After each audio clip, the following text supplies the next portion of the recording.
Now I introduce a Markov chain. Markov chain is a sequence of states that is satisfied with the Markov property. Let's use a very simple example to explain what's a Markov chain and how can we use a Markov decision process to solve a Markov chain for the state value function distribution. First, let's see, we have three states, 1, 2, 3. For the Markov chain, for example, we calculated the value at this state is only use the information is from his own state and his direct neighbors.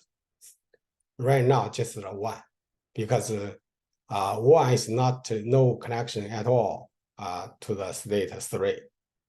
For the state 2, have two connections, one state 1 and one state 3. Also, it can connect to itself.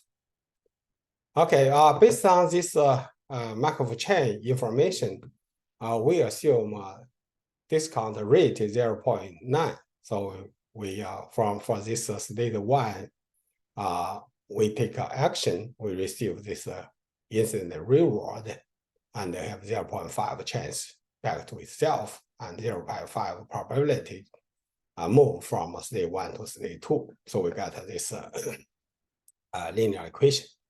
For the state 2, because he has two direct neighbors, one is state 1 and state 3.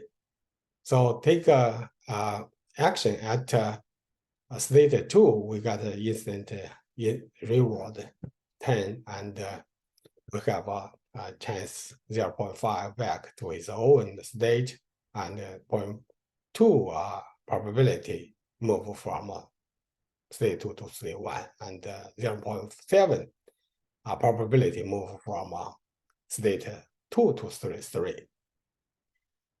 So using these three linear equations, so we solve these linear equations for the state value distribution.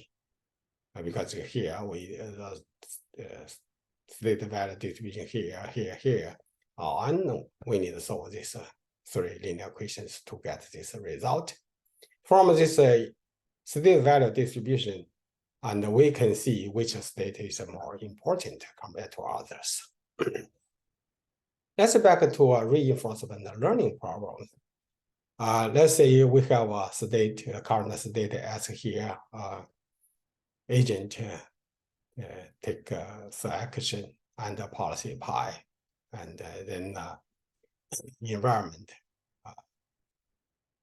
generates this reward to respond to the agent's action, and then move to the next state. Because the Markov property, so we don't need the past state information. That means we remove all these past states. And to update the state value function at the current state, we only need is direct neighbors to update. That's based on, because it's a Markov chain. So we use a Markov decision process based on this formulation, and then we use his neighbors to update the state value function at the current state S. And for the similarly for the deterministic policy, we, for example, TD0 update, just use his neighbor next state S prime to update the state value function at the state S. And also for SASA update, we use this, we need to update the Q function at S for selected action S at A.